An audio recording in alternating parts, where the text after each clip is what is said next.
when Combs didn't get his way, he was violent, and he subjected victims to physical, emotional, and verbal abuse so that they would participate in the freak-offs.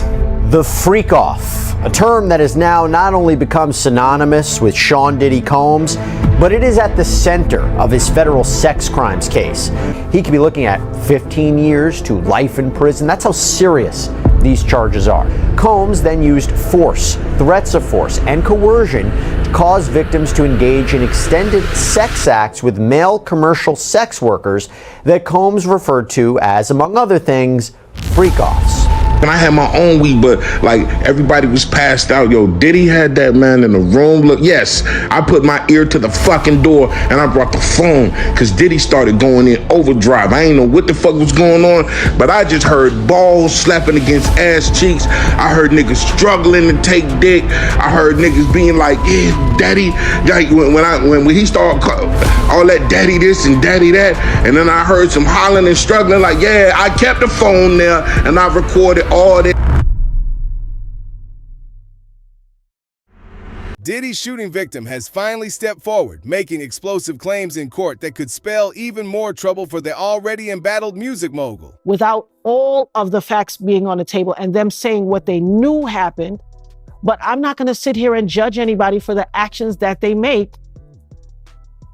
I don't like it, and it was wrong, but the decision that they made was theirs to make, and they're going to have to face God about that decision. But as for me and mine, I'm 100% clear on it. And you made a comment about Diddy. He was wearing all white that night, so it was easy for you to say that he had a gun on him. Absolutely.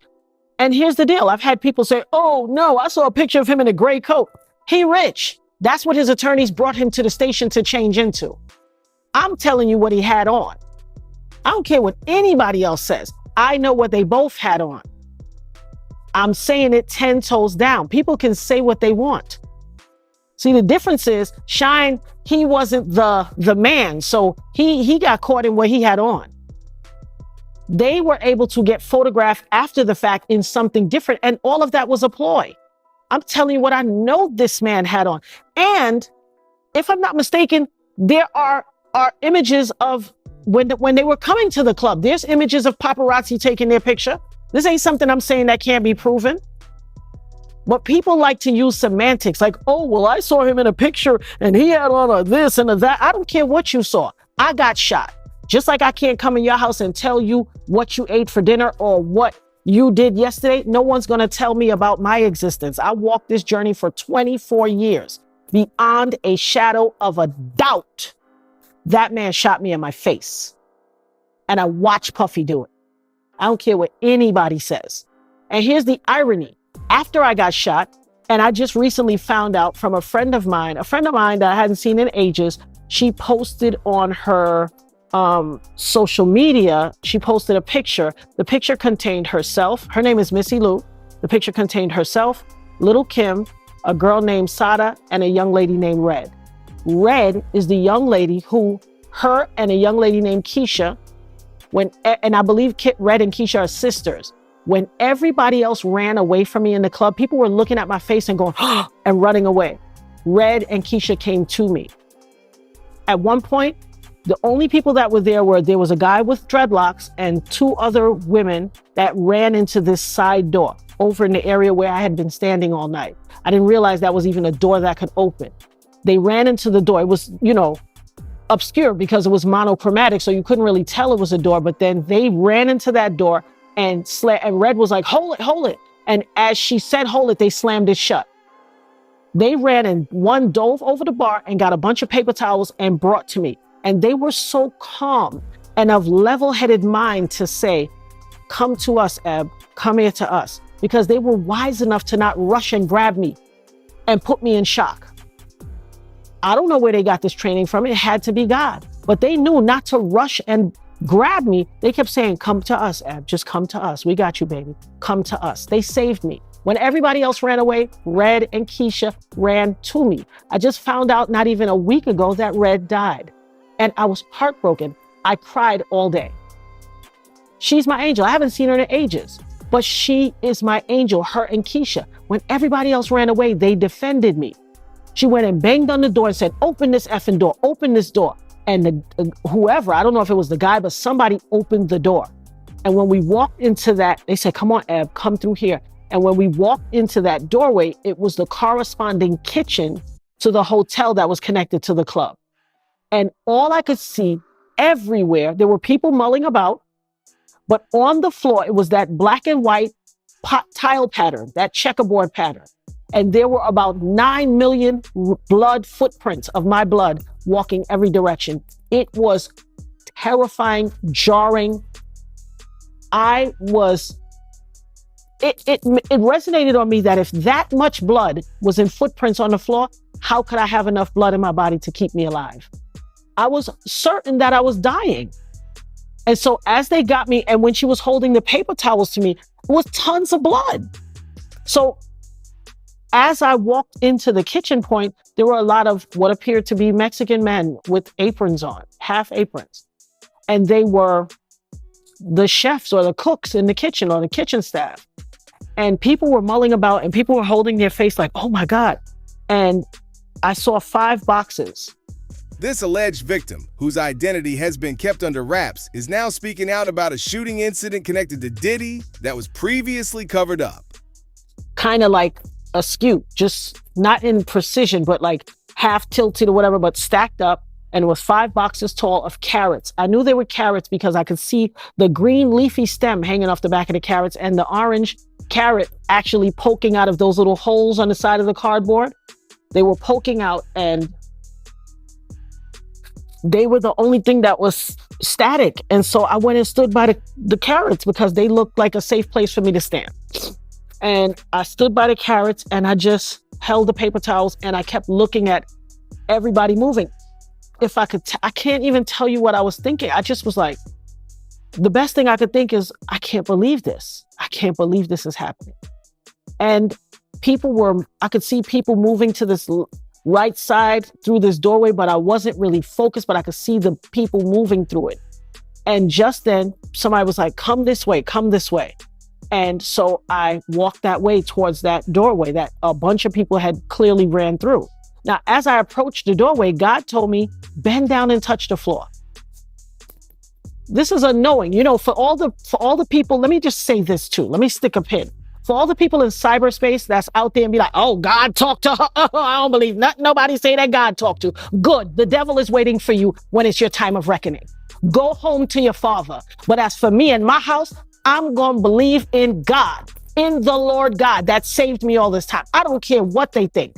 I will not be ridiculed. You can't mock me. You can't make me feel like no fool. If you think me saying that God spoke to me makes me crazy, then you go home to your father. Him and his red jumpsuit and his pitchfork is waiting for you. And that fiery hell that you will descend to, go home. This is for believers and other people who may not be believers, but they're willing to hear a story. He said to me, touch the floor. I had no reason after I just got shot in the face, after the other man that got shot was laying motionless on the floor and I thought he was dead. After my body felt the way it felt, I had no reason to doubt God. He had already brought me this far. He had already brought me that far. So when he said touch the floor, I literally held my purse was, you know how a purse has a loop? My hand was through the loop and the purse was descended, hanging right here. I had the bulk of paper towels holding my face and I literally bent down in that doorway and I touched the floor. I couldn't even see. It was dark. I just touched the floor. As soon as I put my hand down, I felt this metal under it. And I was like, what is that? But I just picked it up and God said, put it in your bag. I stuck my hand right in my bag and dropped it. I didn't even know what it was. I didn't know what it was. I didn't look at it. I touched it, stood back up, put it in my bag and kept walking through. All these other people were walking through. And just then a man came up behind me when we were in that corridor and touched me in the back and said, come with me. I didn't even see who he was. When I turned around, I looked, I recognized him to be one of the Burgos family. I don't know if it was the owner or one of his brothers. I know that face. They all look alike. And he said, come with me. Now, why would a man walk up out of nowhere? He wasn't in the kitchen. Where would he come from to tap me in the back and say, come with me? Why would you tap me? You want to know why he tapped me? How did you know it was me through everybody? You want to know why he knew it was me? Because clearly they saw me on a surveillance system. You had to. How would you know it was me out of everybody? It was tons of people mulling around. How did you know it was me? You tapped me because you watched me on a surveillance system. Somebody else said in another podcast I spoke on, they saw that you were still alive and they were coming to finish you off. All I know is as I started to follow him, it led me through this series of things, and we heard this loud pop, pop, pop, and it was a startling noise. He jumped, I jumped. It led me to this area which I recognized to be like a VIP area. And there was a mirror on the wall. When I looked at that thing, when he heard that loud noise, this man broke out and left me standing there. You just tapped me and told me to follow you. This loud ruckus happened, and you all of a sudden ran away and left me. How did you know who I was? Why did you need me to follow you? Where did you come from that you happened into the kitchen area? The victim claims that Diddy was directly involved and orchestrated the entire situation to keep his reputation intact. How did you know where to find me to tell me to follow you? Because you were watching everything on a surveillance. But when he heard this noise, whatever the ruckus was scared him and he ran off and left me. But when I looked where he had led me to, there was a mirror on the wall. And everything on my face felt like it, all the skin on my head and face felt like it was tight right here. Like it was stretched out and super tight right here. And everybody that looked at me was going, like covering their face and backing away in horror. The only two people who did not do that was Keisha and Red. Everybody else was like, oh my God. And that mirror was sitting there and I was like, what do I look like? Mind you, I'm sure it was of the least importance, but I worked in the beauty industry and we are all vain to some degree. And that mirror, everybody backed away from me. And I was like, what do they see? What do I look like? And as I started approaching the mirror, God said, don't you look in that mirror. And I was like, I want to see. And he was like, don't you look in that mirror. And just as I was about to get to the mirror, I hear somebody say, there you are. We were looking for you. We've been looking for you, young lady, an EMT worker. And led me back out. I never got to look in the mirror. The only thing in my time of self-reflection I can even surmise is God did not want me to go into shock by seeing my face in that condition. Anything could have happened. I could have spazzed out. I could have had anxiety and it could have exacerbated the situation and I could have died. I could have fell and hit my head, whatever. God did not want that to happen. And so when that EMS person appeared out of nowhere and said, we've been looking for you, young lady. And they led me back from that way through the kitchen and to this corridor. When I arrived at the corridor, which was the corresponding corridor for the hotel that was attached to the club, the staircase was, it had a platform and then it was like 4 or 5 steps down. But in those 5 steps, there were like 5 people deep on either side. These people were front to back, either side, waiting to see who it was that got shot. As soon as I got to the doorway, now mind you, I told you I felt, pixelated, like that Beam Me Up Scotty. I didn't feel flesh. I didn't feel solid. When I got to that area, people kept saying, oh my God, it's Ebony. And every time somebody said my name, I felt something pull me closer and closer, like I had been fading out of life. And every time somebody said my name, it was bringing me closer back to life. And I'm eternally grateful for that. I don't know how that works. I don't know what made it happen. All I know is that's what occurred. When it made me feel closer and closer to life, everybody was covering their face and looking away like, oh my God. And people was like, oh God. Some people screamed out, Eb, oh my God, Eb. Everybody kept saying my name and it's what made me more present in my body. That's the best explanation I can give for what that felt like. I felt more present in real time. And they led me to the ambulance. And, eventually they took me to the hospital. And the crazy irony was, it was one of those 2 ambulances that was at the front of the block. One took me and one took Julius Jones, the other guy who got shot. And I said it when I came in the block. What are they expecting? Somebody to die? And those are the ambulances that transported us. Like, you can't make this up. You cannot make it up. Wow. And speaking of the ambulance, you made a comment saying that it's in court documents that when you walked into the hospital, you made it clear that Diddy shot you. Listen, when I got in that ambulance, remember, I didn't walk in. They wheeled me in. I said to everybody, they said, can you tell? Of course, they're trying to do whatever their life-saving stuff. Can you tell us what happened to you? Can you tell it? I said, Puffy shot me in the face when I was under. And they were, well, before we get to the doctor that did my surgery, when they wheeled me into the hospital, because the first hospital they took me was St. Clair's. St. Clair's is a local neighborhood hospital. I don't even think they exist anymore. They took me to St. Clair's. St. Clair's was very, in light of what was going on, it was very la-di-da in there. And I couldn't understand. I was like, wait a minute. Are they waiting for me to die? What is happening? Why are they not working on me like this? I was on a stretcher in the emergency area. Everybody was kind of just no sense of urgency. And so I knew I needed to speak to my family. I felt like I was dying and I didn't want to die without my family members knowing what had happened to me. And so the irony was, at the time, I couldn't remember anybody's number but my sister, whose house I went and got an outfit for. And that must have been the shock setting in. I couldn't remember anybody's phone number, back when we knew phone numbers. But I could remember my sister's number, so I called my sister. And irony, when I was leaving her house, we have this little joke we run with each other. And as I was approaching the door, when I was initially leaving, she said, "Stupid McNoopin." And I said, "What?" And she said, "Be careful." And I said, why are you jinxing me? Get out of here. In court, the victim gave a chilling account, revealing how Diddy allegedly ordered the hit, framing it as a mere accident or a random incident at the time.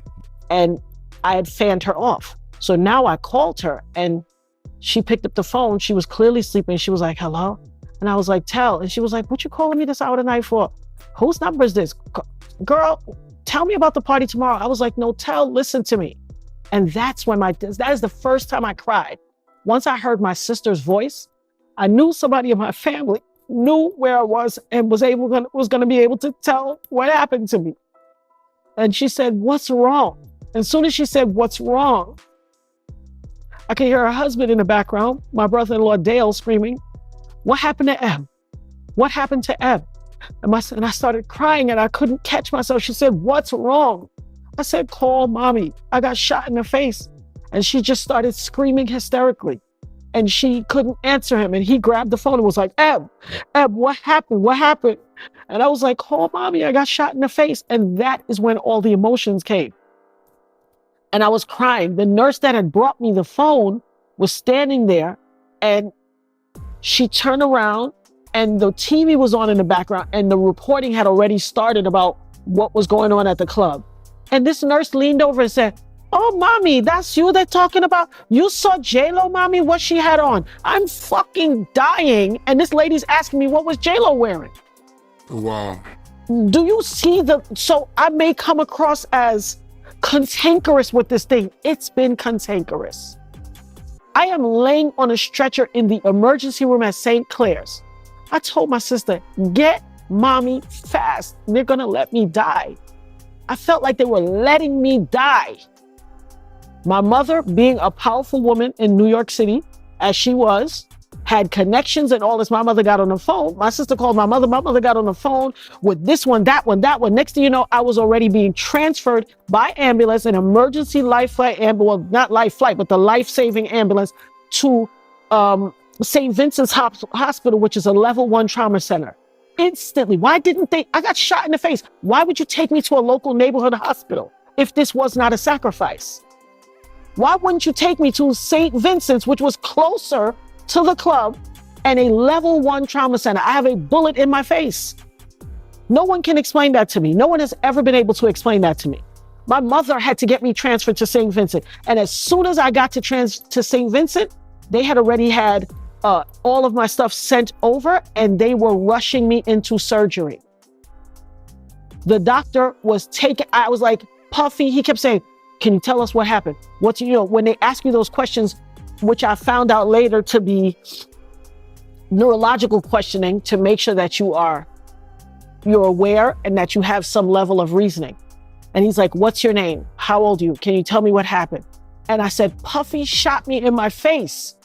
This man testified. I testified in the criminal trial. This man testified in the criminal trial. People are like, why didn't she speak up then? Why is she saying something now? She want clout. Are you dumb? Are you dumb? And there's a thing called Google. It's a search engine. Type things in and look before you just wantonly, with flagrant disregard, comment stupid comments. I had one lady say, well, why she ain't make posts about it back then? Why she ain't put it on her social media back then? Hello, dumb. I got shot 24 years ago. There was no social media. No social media existed in 1999. I was viral before there was a social media. That's why I've always had a love-hate relationship with social media, because I was viral when no social media. I probably was one of the first viral cases. There was no social media. I have to feel these type of questions every day. My kids be like, Ma, stay off of social media. Don't listen to those people. Don't respond to them. Don't answer. I don't want you to go through this. Like, everybody got a chip in their shoulder. People are livid. I had one lady say, well, my son got shot by somebody and he died, so why should she get any money? What? First and foremost, rest in peace to your son. Second of all, you a straight hater from the pits of hell. Third of all, the United States created their remedy by which you get legal recourse. Either if somebody commits a crime against you, that's why when something happens, it'll say the state against whoever hurt you. Because the government is taking over control and saying, we are pleading your case and filing a case. The state is going against this person who perpetrated the crime. And the second recourse is civil. Civil means a money judgment. I've heard people say the same thing with Cassie. Oh, she just want money. Why she taking the money? Hello? There are two legal remedies by which you get recourse in this world, civil or criminal. Go talk to the United States senator of your district if you got a problem with that. But don't come holler at me. I need to be made whole. I was a business owner. I owned 2 beauty salons. I was living my life. If I don't stand behind a chair, how do I eat? I don't have a career where, oh, they put me on sick leave and they just pay me every week. I owned my own businesses. I was a mother. I didn't go out and shoot anybody. I didn't go out and commit a crime, and I deserve to be made whole. Why are so many people so hard pressed? Why she got to get some money? Why they hating so much? Meanwhile, you out here, you governing the life of someone who was victimized by someone who committed a crime, but you laid up with a man who won't help you pay no bills. Why are you worried about my say? Your priorities are in the wrong place. Worry about your own household. Don't worry about me. There's a lot of venom out here where people want to spew negative narratives and cast aspersions against you if you want to seek legal remedy to be made whole. And it has got to stop, because people don't understand the importance of these two things being created until it's on their front doorstep. I took an Uber somewhere the other day with my daughter, and I happened to say to a young lady, like I say to everybody, because I'm a life insurance agent, what's your relationship with life insurance? I gave her my card. She said, oh man, I wish I would have met you just a little while ago. And I said, why? What's going on? She said, I just lost my brother and my nephew. I said, I'm so sorry to hear that. They died in a car accident. Him and his girlfriend fell out and she was chasing him in a car. Something happened and the car flipped over and they both died. She said, I wish we would have had that because we didn't have no insurance for him like that. Like just a regular automobile insurance policy, but not a personal life insurance policy. Everybody knows when you need life insurance, it's too late. Everybody wants some type of remedy for the sum total of their existence. Nobody wants to have something happen and then they go away and they're just back to the dust and there's no recourse, there's no legacy left behind for your existence, no nothing. We live in a world where people make plans, they work, they put money away, they make sure that they have something to speak for their existence. Why do you think the sum total of my existence is 0 and I shouldn't be entitled to anything? I'm sick of that narrative. But now, with Diddy facing a mountain of legal problems and his name being dragged through every possible scandal, the victim sees this as their moment to finally expose the truth. I'm really sick of it, and people need to check themselves. They really do. Because if you think somebody should be compensated for something, then why do you go to work? Why don't you just stay home every day? Real talk. And I want to ask you, because I know you revealed that you got bullet fragments still in your face. Do you deal with anything else outside of that? So by the grace of God, God left me whole, and he left me physically and aesthetically whole. And I always thought about this over the years, like, what is it about me? I even went through survivor's guilt, because it's all, I would see stories after the fact about somebody who, tripped off the sidewalk and fell and died. And I'm like, how could somebody just trip and die? And I got shot in my face and I'm still here. There was a nasty case of survivor's guilt that I endured for quite a number of years. Not because I didn't want to be here. It's because I felt like, well, it becomes that questioning that you ask, well, why me? What's so special about me? You understand? You understand what I'm saying? And I truly believe that God have left me of sound mind and body and aesthetically whole, so that for a time such as this. So when I come and I spread my message and I speak truth to power, no one is distracted by a disfigurement. God left me whole for his purpose. I'm eternally grateful for that. But the aftermath has not been easy. I've had a whole lot of medical issues. I still have 9 bullet fragments in my face. Now, I've seen you people in the audience, she got shot 9 times. Like, come on, comprehension. 9 bullet fragments. I got shot with a hollow point gun, a hollow point bullet, excuse me. The hollow point bullet shatters on impact. It tears up and it spreads through your body. I still have 9 fragments in and around my face. The majority of them are right here. I have some here, and one went through. I have a traumatic brain injury because it scarred my cerebral cortex, and I have a seizure disorder because of it. I had swelling of the brain, severe migraines, all types of stuff. It affected. I have a tooth I lost on this side because a bullet fragment was leaning on my nerve, and it was causing me so much incredible pain. They had to go in and do what's called a pulpectomy, where they take all of the nerve out of your tooth. And once you take the nerve out of a tooth, you are deconstructing the structure of the tooth, and the tooth becomes weak, and the tooth broke. All of these things I've had to deal with. This 24 years later, that tooth just broke a few years ago. Your gums are sensitive. I still have bullet fragments here. Lead does not belong in the body. You don't believe me? Look back in history when little kids used to eat paint chips containing lead and they died, because lead is toxic to your human body. But yet for the last 24 years, I've had lead bullet fragments in my face. Just like Julius Jones, the other gentleman who got shot, he still has a bullet in his back. Like, people need to have some sort of respect and empathy, if nothing else. If nothing else. We didn't ask for this. We didn't do anything to deserve this. Like I said, I was an innocent bystander. What did I do to deserve this? And so, yes, the aftermath has been horrific, because outside of all of the physical things, I would have seizures. Sometimes I could have 20 seizures a day. One day, my son, he's a grown man now, but when he was a teenager, he came home from school all jolly, in a good mood, found me on the bed, stuck in a seizure, contorting, and my daughter, which was an infant, on the bed, trying to get the bottle in her mouth. Just laying there without no care. I had been in a seizure. I don't know how long that seizure took, but I was seizing terribly. You know what my teenage son did? Because no boy wants to come home and find his mother in a seizure and the baby out there struggling to eat her bottle. He punched a hole in the wall, injured his hand, because he was devastated. Like, all of these things. People don't think about all these things. I left my kids over my grandmother's house for the holiday. I was a fully intact mommy. There have been times where, because of all of the medication I was under, I was lethargic. I was not myself. Do they know the effect of seizure medication?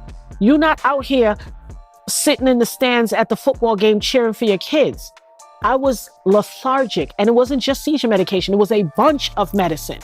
And that's one thing I will say about the medical industry. They have no compulsion to put you on a bunch of medicine. All these rappers with their lean and all this stuff, I had that medication. It's disgusting. I couldn't even drink it. It is disgusting. So the fact that they've taken this thing and made it sport is crazy. It is. You will gag and spit all of that up. Yet they're drinking this like it's nothing. I had to allow myself to suffer the pain because I couldn't get that stuff down my throat. I minded my business. I was an innocent bystander. Why should my life be destroyed because somebody with the ego problem wanted to shoot a gun into a club? And I've had to deal with a lot since then. I've had to deal with a whole ton of stuff. I've had to deal with them harassing me for 20 something years. Throughout it wasn't 24 years straight, but it would come and go. But now that this whole thing has, risen back up, I have a lot of harassment that I deal with. I even made a little video after I had done another podcast. Oh my God. Well, I had done the TikTok, and then I went on a podcast, and I couldn't even go get gas. All of my cards would kept decline, every one. How does that anomaly occur? Just because they have wealth and access to power and tentacles that stretch all through society. They can do what they want to you. The powers that be. They can do what they want to you if they so choose. And they're connected to enough people that can make your life a hell. Trust me, I've been there. I've walked through the fire, but guess what? No matter what they do, I'm a child of God. I didn't walk through the fire. I do not smell like smoke. I don't smell like smoke. So I always tell people, when you send your minions to come for me, send your best and brightest. Rumor has it that this testimony is the nail in the coffin for Diddy's empire. Not these little lollygagging dilly-dallies that you be sending. Send your best and brightest, because I'm God's child. He watches over his children and his fools. And I don't know which one I am, but thank you, Father God. Right. And I gotta ask you, tell me if I'm wrong or not. If I'm not mistaken, after you were shot, Diddy, he put money on your head, right? That's how I ended up. I'm a Brooklyn girl. I was born in Brooklyn. I was raised in Brooklyn. My family's from the Caribbean. Between, whether it was times that we spent in the Caribbean or my life in Brooklyn, I'd considered myself a New York girl. I had no intentions of leaving. And probably had this happened, I probably would have never left. But when the district attorney's office gets information from one of their confidential informant sources saying that there's a bag on my head, and I'm calling the district attorney's office, and I'm calling everybody, because I look out my window where I was living in Canarsie, Brooklyn, and there's 4 stretched blacked out SUVs I lived on the corner. There's one on that corner, one in front of my house, one on the next corner. Why? That's never happened to me before. I've never seen that. I live in a typical Afro-Caribbean community in Canarsie, Brooklyn, that I had never seen that. But now I look out the window after I got shot by Puffy, and all of these SUVs blacked out on the corners and on the blocks of my house. Why? When the district attorney's office notifies me and my mother that they got and my attorney confidential information from an informant saying that there's a bag on my head, and there was also a bag on Scar's head, what should I do? Sit there and wait for them to come get me? Or submit to the will of people who have my best interests and want to move me and my family to preserve my safety? Like, I keep getting all these stupid comments online, like people don't understand the English that I'm speaking. One thing that I was always teased about when I was younger was that I was Encyclopedia Brown. Every time I tell a joke, you learn a new vocabulary word. I know I speak clearly and concisely. Do you hear a little Caribbean accent? Perhaps. But I'm extremely articulate. But for some reason, when the words come out of my mouth and they land into the ears of these people out there, these negative people, it turns into something else. Not exactly sure why. Now, I know I've harped on the negative people. Let me say, 85% of the feedback has been very, very positive. Very positive.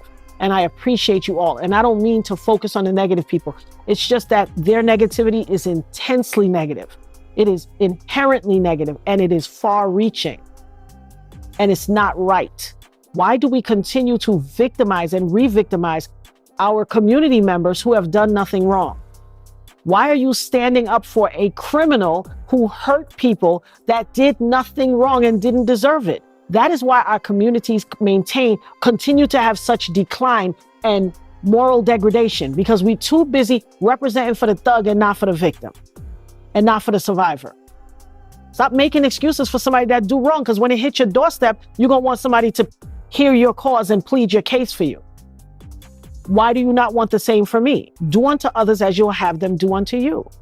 Yeah, that's real talk. I just can't believe it, man. I'm still in disbelief that, he put money on your head and you had to move, right? I had to. The district attorney's office moved me. The district attorney's office moved me. I'm a Brooklyn girl. I had no reason to move out of Brooklyn. I loved Brooklyn.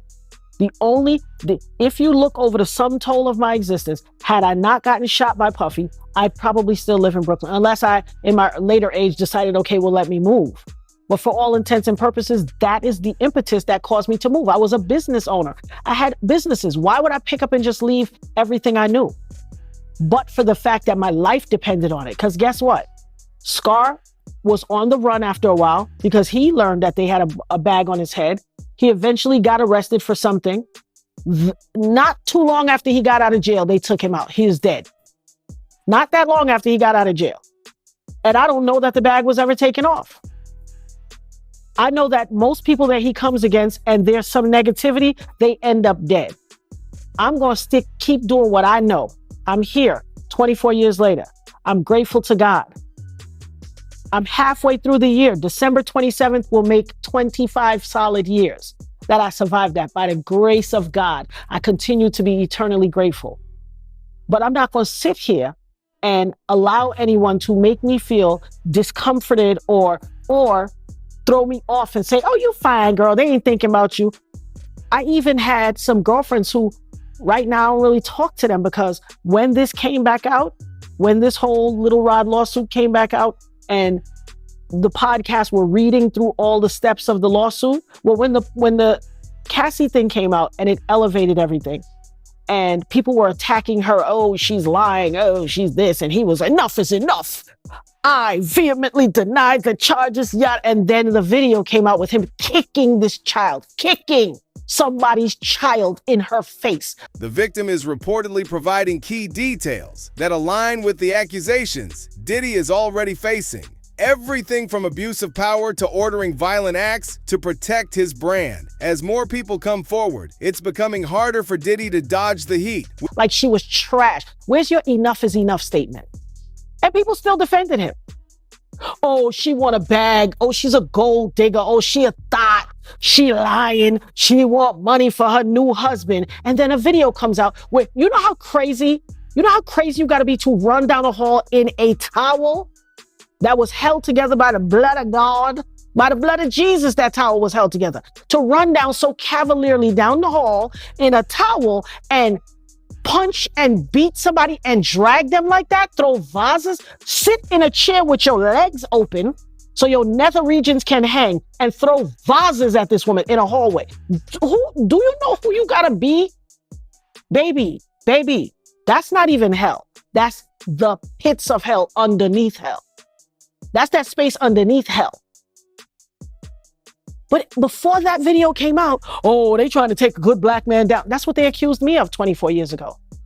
Had anybody listened to me 24 years ago and understood my clear and concise statements that said, this man shot me in my face, had they listened, had they taken heed, and they knew I wasn't lying, everybody knew I was not lying.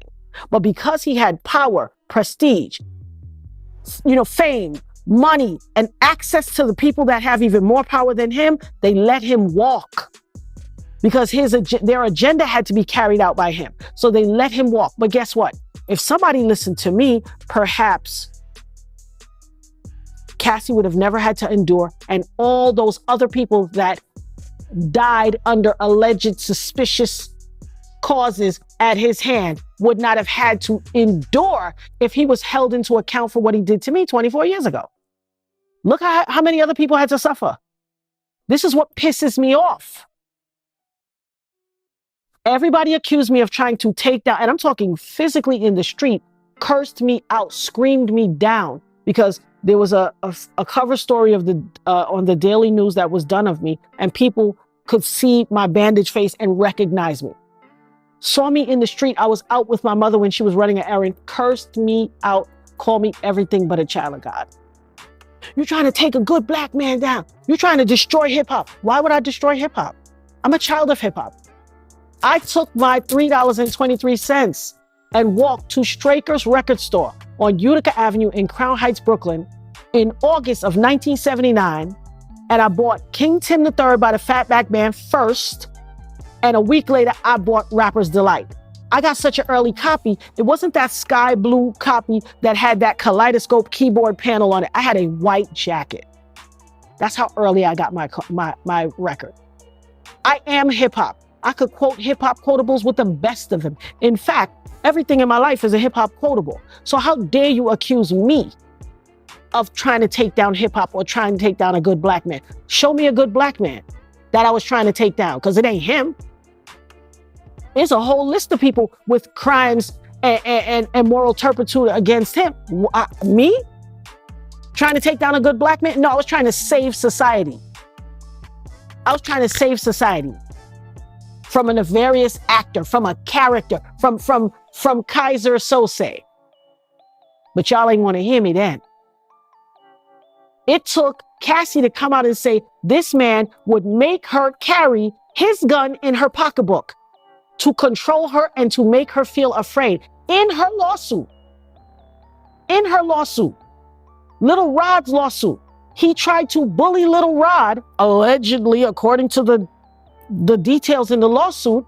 He tried to bully him and he said, I shot that lady in the club. That's what made me make the TikTok. I was minding my business. I was watching YouTube, minding my business, waiting to go pick my daughter up from work. And then I'm watching some podcaster and it was half watching me, and I hear them going through the counts of the lawsuit, and they get to a count and it says, Puffy admitted he shot the lady in the face. It was like somebody kicked me in my chest. I said, what? After all these years, he's bragging now? And then I made the TikTok. Half my comments were, girl, you need a ring light. That's how dark it was. That's to tell you, I wasn't setting up like, oh, let me go make a TikTok because I want to be famous and be clout chasing. No, I'm 53. 54 now. My birthday just passed. I'm tired of you people on the thing. She wanted clout. She's chasing clout. For what? What I'm going to do with it? You could pay Georgia Power with clout? Can you pay the gas bill with clout? Do they take clout when you're paying your insurance bill? Because tell me where they take clout, and then I will use it. But until then, clout don't value nothing but people whose priorities are all effed up. That's what clout can be used for. It can't be used for nothing in the real world. Nothing.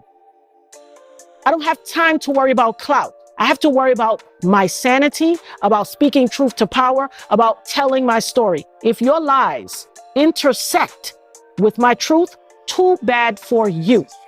I am not a thug. I am not a criminal. I don't live in the street. I ain't into thug life, so I'm nobody's snitch. I'm a grown woman telling what happened to me. And I'ma always do that. If your lie intersects with my truth, too bad for you. Too bad for you. I'm not concerned. I'm going to do what my mama and grandmama taught me. God rest my grandmother's soul.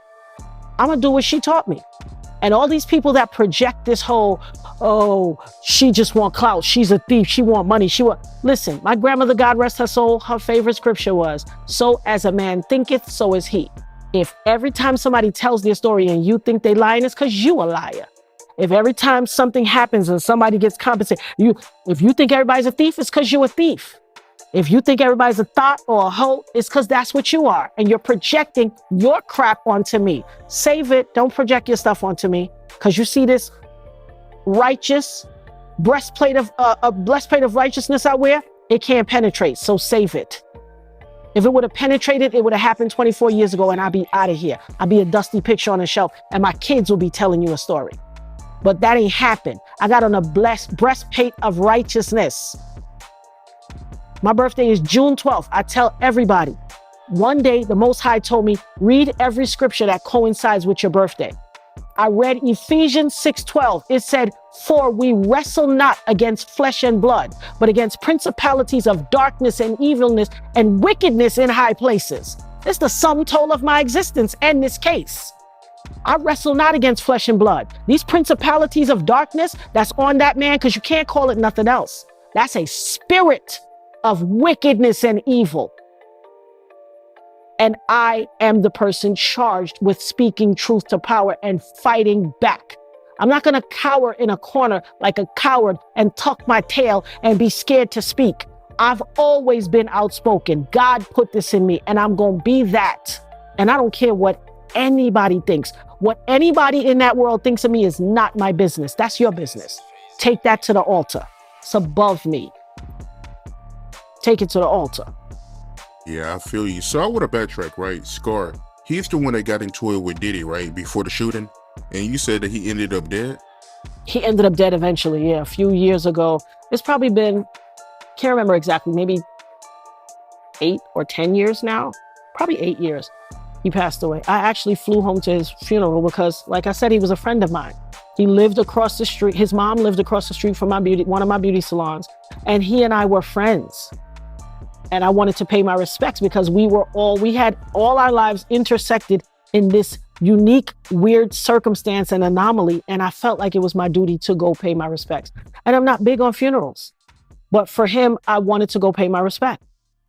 And who was Scar for the people out there wondering who he is? So Scar is the person that Puffy and them and Shine got into the argument with that night in the club that created this whole powder keg. That's the guy they bumped into, splashed his champagne in his face. He bucked back and they all got into this whole melee. And that's what caused Puffy to want to, and Shine to want to be. And let me just say something about Shine too, because I said on my TikTok, Shine did not shoot me because he didn't.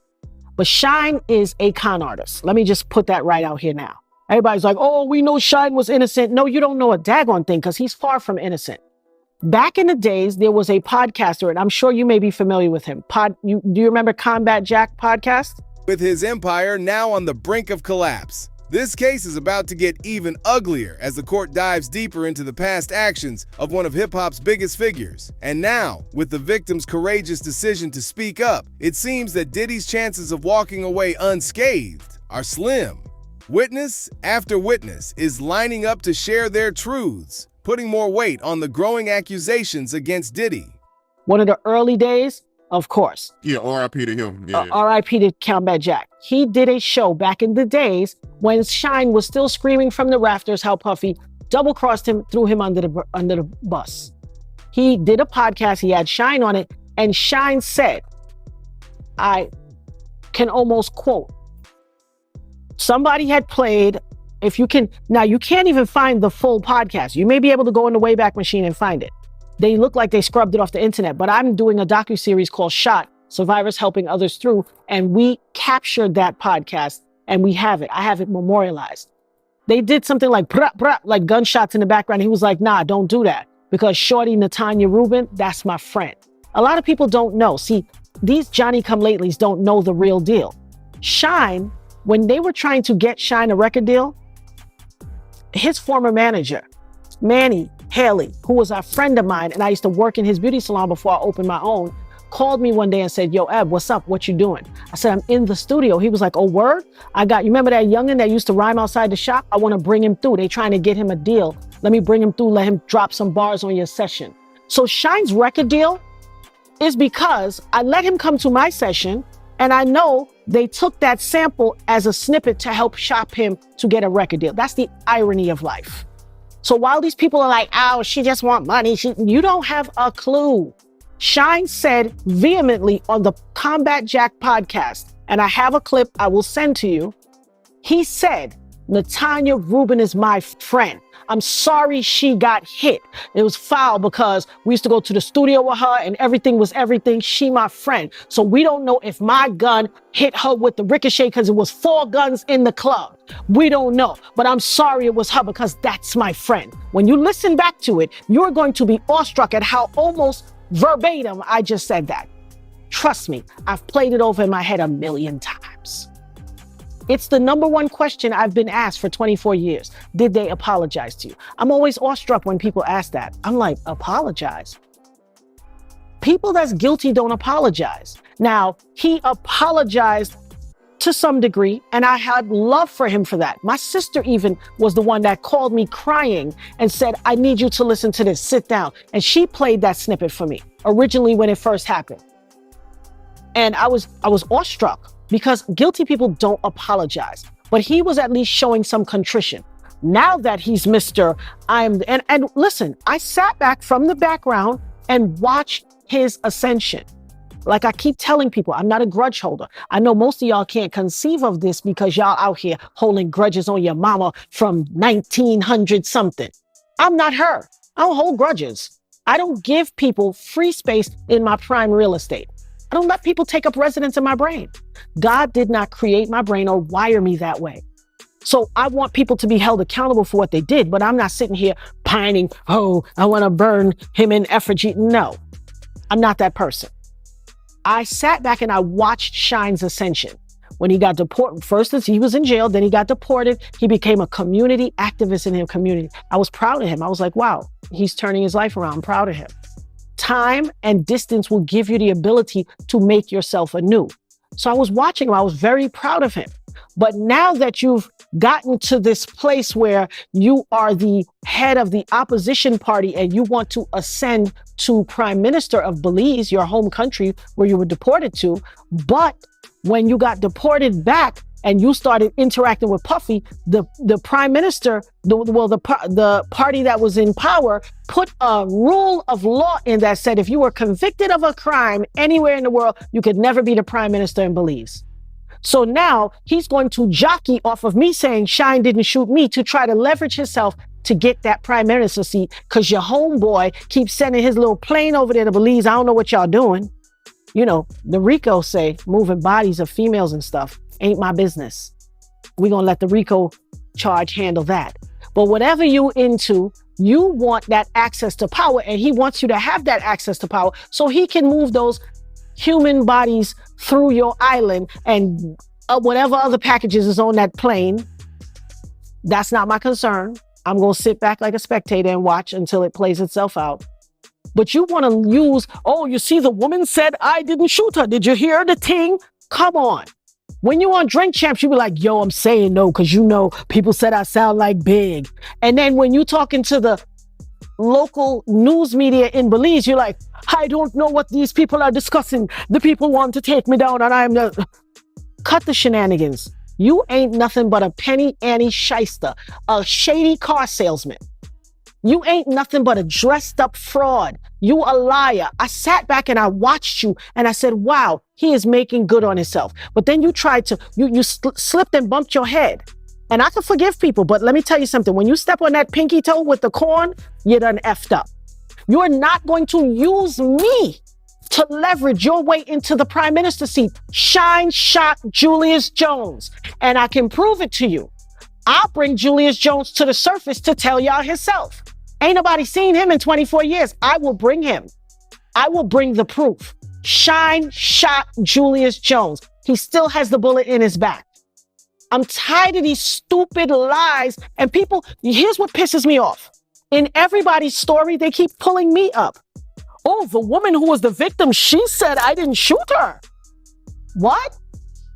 Dude, you didn't even finish paying me. You still owe me money. Let's get that part out too. In the settlement, Shine was responsible. They assessed different degrees of responsibility for the settlement. Shine was assessed his responsibility, but you know, because his money was dragged all out in the legal fees, he didn't have the money to pay. They also said, if you don't pay her this amount by this day, you are then subject to have to pay her this amount plus interest. I got shot 24 years ago. The case ended about 13, 14 years ago. He still owe me money, but you're driving a Maybach in Belize. You walk around doing this. You were out of the country for how much years? Then you was able to get back in the country because you were the head of the... Soon as you reach back to the country, you're supposed to be doing political thing. You at Fat Joe party. Why? Is political stuff going on in Fat Joe's party? You in every party on Drink Champs, turning your narrative over and over, changing the will. I used to be a messenger and I was going up to all the record companies and giving them my tape. Dude, you came and rapped about Cohiba cigars in my studio session and they took that to shop you. Cut the lies and the shenanigans. See, one thing you're not going to do, you're not going to elevate yourself off the back of me with no lies. I'm not having it. I won't tolerate it. And if you don't believe me, just watch me. See, I'm that thorn in their side that they can't get rid of. You know that big, mighty Rottweiler that woo, woo, woo, woo, and everybody's scared to walk by the gate, and then he steps on a nail, and he's That's who they're gonna be. See, you done stepped on a nail on my pinky toe with the corn. I'm not letting up. I'm not taking pressure off until you tell the truth, until you're made responsible and to face ramifications for what you did to me and what you did to Julius Jones. I'm not letting up off the gas. I'm not. Long as that pinky toe throbbing, you in for it. And I mean that with my heart and soul. Watch me. And if I'm not mistaken, you can clarify this, but I seen you make a comment somewhere saying that, before Sean was famous, you used to help him out with money and food. We'd love to hear what y'all think about this. Don't forget to like and subscribe.